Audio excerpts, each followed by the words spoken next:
Hi, I'm Tim, welcome to our channel, and thanks for logging on. Today we're discussing the Jaeger-LeCoultre Master Compressor Chronograph 2. You can see the sequel to the legend and own it on our website.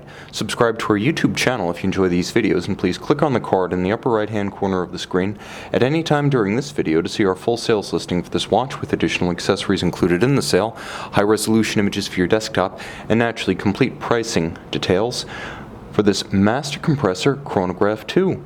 Now, the timepiece on my wrist is the sequel to the legend, and rather than try to explain to you how they're different, I'm just going to show you. Now you can see on the right the Master Compressor Chronograph that came out in 2005, featuring Jaeger-LeCoultre's first ever in-house automatic chronograph caliber. Mechanically, these watches are effectively identical, but you can see how much has changed. You can see the location and the monotone disc used for the date at 4:30 on this watch versus 6 o'clock with a white disc on this watch. You can see how much the registers have changed at 3 o'clock for chronograph minutes and at 9 o'clock for chronograph hours. You can see the same here, as well as the change in the sub-register for constant seconds at 6 o'clock. Now you'll also notice that there has been some change across the dial to the indices, which are now applied and white gold, and here you can see they are actually transfer applied. They are sort of tall and domed printed or transferred painted applique, but right here you actually have metal appliques. You'll also note how this watch features a two-tone and very broad Ray-Haut tachymeter, and you'll notice how the first roughly 1/4 of the tachymeter from the start is a sort of anthracite gray and the rest is black, whereas here it's slimmer in profile, which opens up the dial more, and it's entirely in black. You also note some differences in the case.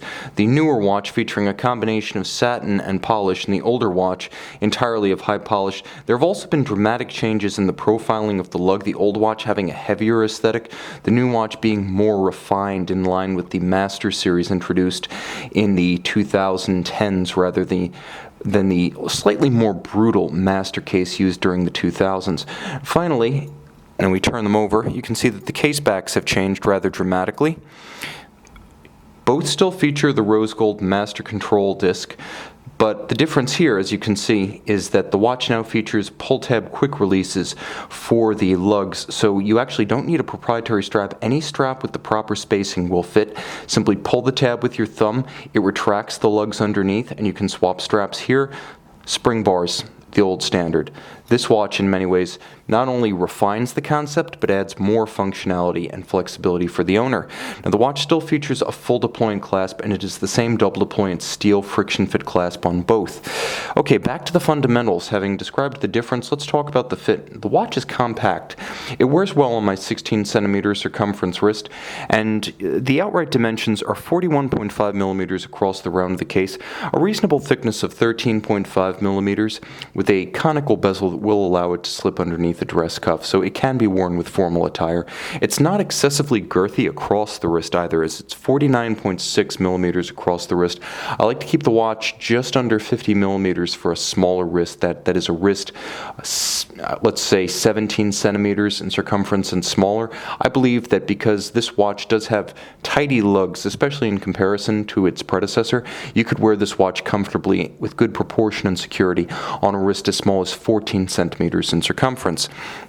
The strap is of high quality. As you can see, it features a double stitch in the fashion of these compressors, and it does have a generously bolstered center section, so it has more body and volume and personality than you might expect for what appears at first glance to be a rather nondescript black strap. This is nicely made and substantial.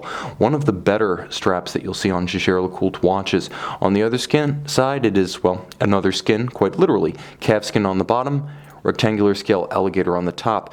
Now, going back to the case, you can see the satin finish really does mute the look. Compared to the first watch, this one is more refined. It has a greater sense of elegance about it.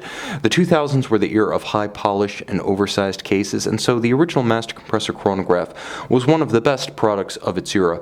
But time does march on, this watch giving you the same legibility, if not even a little bit more on the dial side, with the richer sense of metal appliques rather than transfer printed. Of course, you have the same style trapeze hands at center, and I would even say that the sub-registers for minutes and hours are a little bit easier to read. Now, we maintain the compressor crown system. As ever, red you're dead, and white, you're tight. And the nice thing there is that it is 1/2 turn to unlock for setting and winding, and it is 1/2 turn to achieve 100 meters of water resistance. It's a very convenient system, also color-coded. The compressor crowns are a 1/4 turn for the chronograph functions. The watch does feature a vertical clutch and a column wheel, so you'll note that the chronograph starts without any jump and can be run continuously without any additional hazard or wear and tear to the movement thanks to the vertical clutch. Inside, Jaeger-LeCoultre manufacturer caliber 751F automatic winding with twin mainspring barrels, 65 hours of power reserve. Again, water resistant down to 100 meters. It features hacking seconds, so you can stop the seconds and synchronize precisely. It features a quick set date. It features both the column wheel function selector and the vertical clutch engagement mechanism. It is free sprung with a double laser welded hairspring at the stud and the collet, so it is robustly shock resistant. It also features unidirectional winding action with ceramic rotor bearings for ultra high efficiency, and it features a architecture crafted entirely in-house by JLC, although no longer new by 2010. It is important to remember that historically this was part of the first family of Jaeger-LeCoultre in-house automatic chronograph calibers, and thus its place in the pantheon is assured. Handsome, versatile, and again, a little bit more refined than its predecessor, it retains all of the functionality while adding a few new wrinkles. You can see and you can own this Master Compressor Chronograph 2 on our website.